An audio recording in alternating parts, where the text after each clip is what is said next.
Welcome to the Write Academy. I'm Matthew R. Miller. I would like to talk today about writing emotional scenes. Emotional scenes that can cause your reader or your viewer, if you write films, these are things that are going to really draw them in.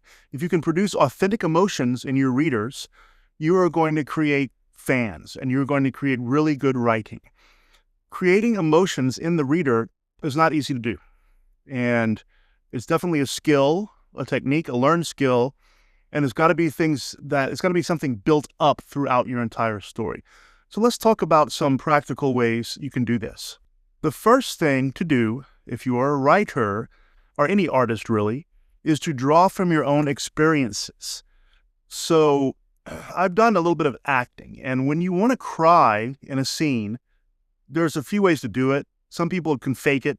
Sometimes if the if the actor or actress just can't do it, they'll put drops in the eyes off screen. But if you have a moment in your life that's truly sad and you can put yourself back in that moment, then you can produce real tears for a scene. It's kind of like that when you're writing. You need to have things in your life that have made you feel certain ways emotionally. And as humans, emotions are a big part of who we are, right? So I'm not only talking about crying and sadness. It could be happiness. It could be joy, anxiety, fear, any emotions that we feel, isolation, loneliness, all the things we feel as human beings are emotions. And you need to reach inside and write and create from your own experiences with these emotions. If you can think about something that made you truly, truly anxious, for example, then it's much easier to write it while you're kind of reliving that in your mind. It's one of the things an artist has to do. And artists often are emotional people and have to suffer through a lot of emotions to create their art. That's especially true in writing. Another technique is to try to avoid cliches. So, he gave her flowers, violins were playing at the restaurant. He got on his knee and said, "I love you, will you marry me?" I mean, there's nothing inherently wrong with that. It's just that it's been done so many times that it's harder to make it authentic. If you can pull it off, great. But it's harder to make cliches authentic. So if you're just starting out as a writer, or even not, avoiding these cliches, these emotional cliches, can be a big help in creating authentic emotion in your readers.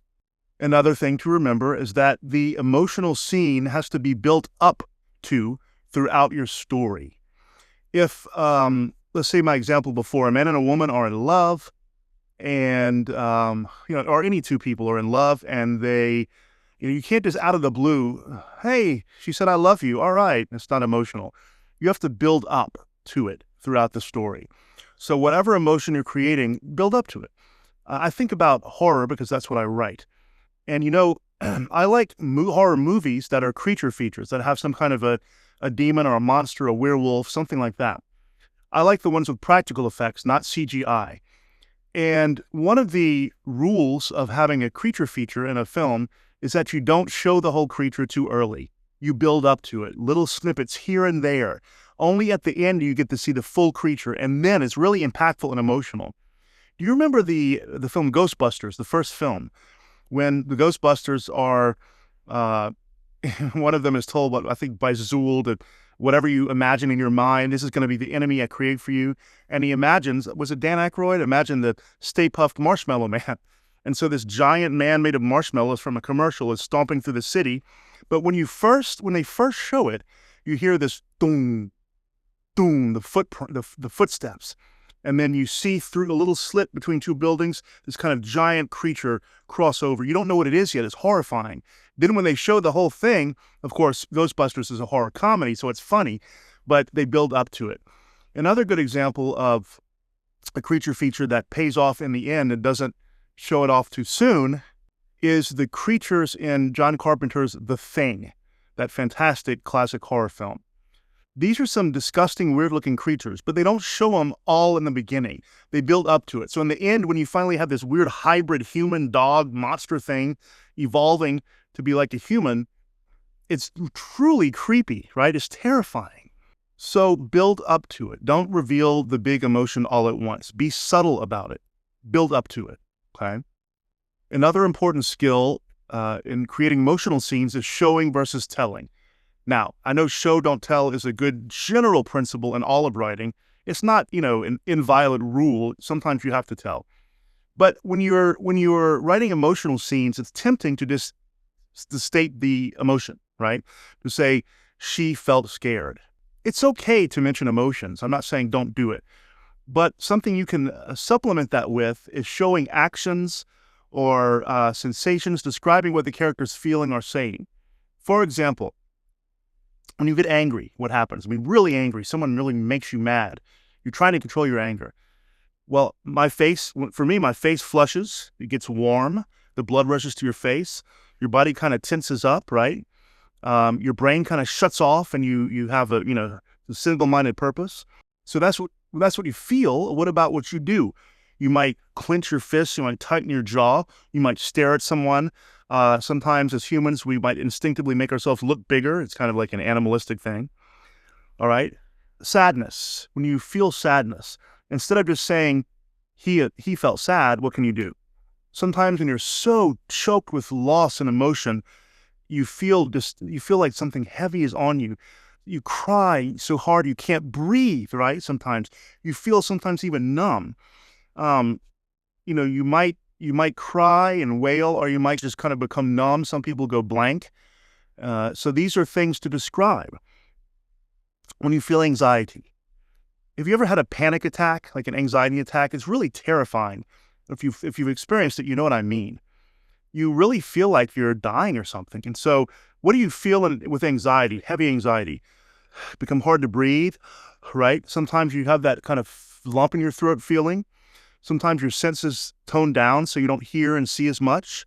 You feel sometimes nauseated. Sometimes you feel weak, right? As a reaction. Other people might, start doing things like cracking their knuckles or tapping their foot or, picking at themselves. There's all sorts of things people do when they feel anxious. So if you're going to describe anxiety, don't just say they felt anxious, have them do something. Describe what they're feeling, describe what they're doing.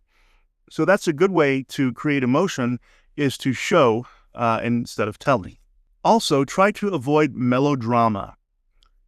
Think about a scene, maybe from your own life, when you've had a moment full of emotion, let's say sadness or loss. Sometimes these are quiet moments, aren't they? Someone says something. There's a subtext, an implication there.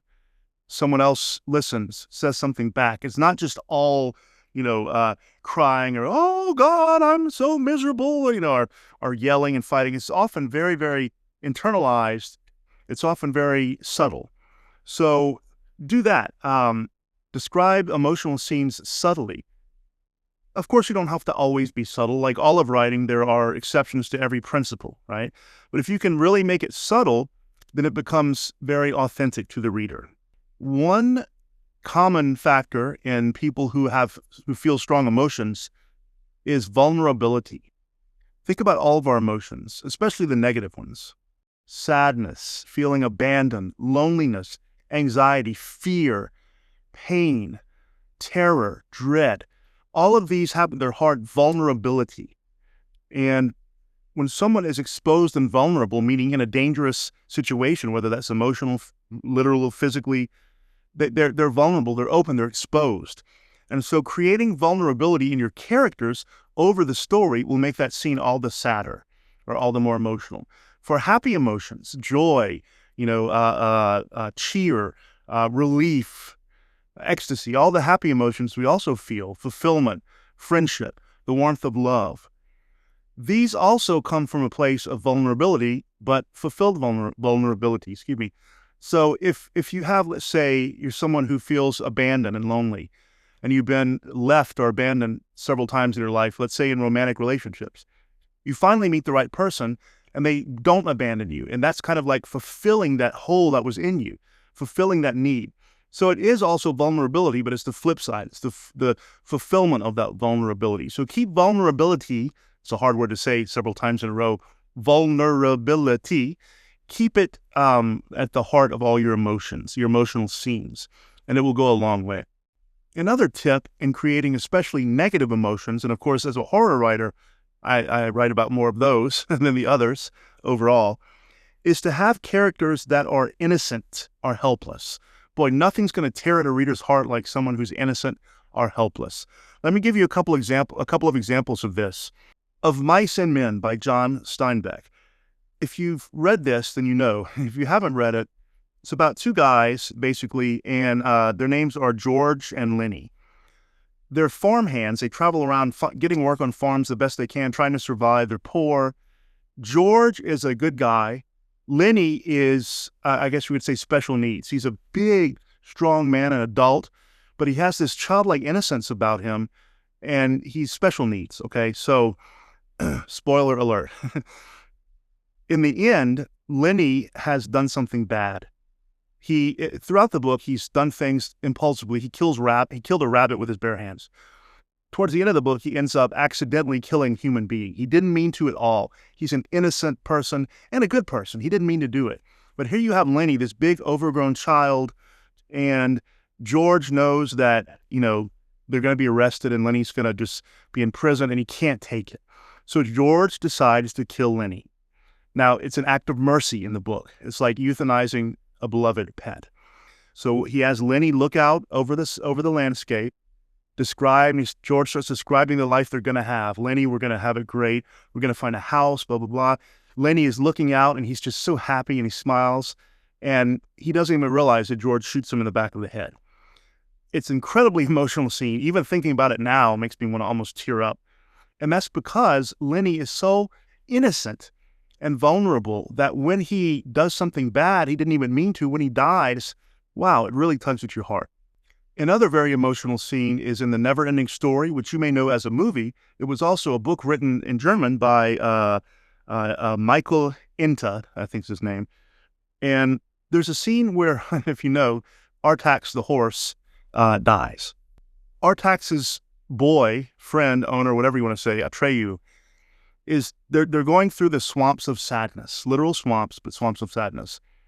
And oh my God, the horse basically it's drowning in sadness, and it gets deeper and deeper.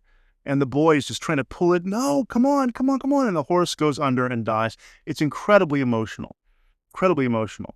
And in the book as well as the movie. If you know the scene, then you know, right?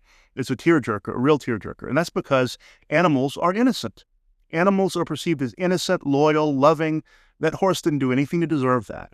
So the point I'm making is that if you want your characters to really be, to really create emotion in the reader, make them vulnerable, make them innocent, make them complex. That's a good way to do it.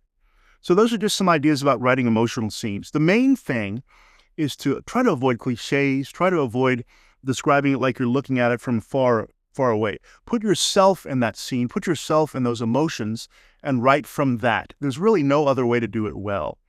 And so you kind of do, as a writer, have to be in an emotional state of being to write emotional scenes.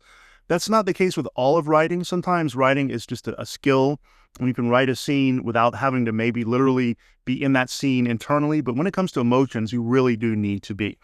And remember, if you can create an authentic emotion in your reader, an authentic emotional reaction, an authentic emotional connection to your characters, then it's great. It's great writing. It's going to hook those readers, and they're going to want more and more, and they're going to love your work. I really hope that helps. Emotional scenes. So please subscribe to this channel. It's free. It's no obligation to you. Please like the video. This all helps to get the channel growing. You are watching the Write Right Academy, and I'm Matthew R. Miller.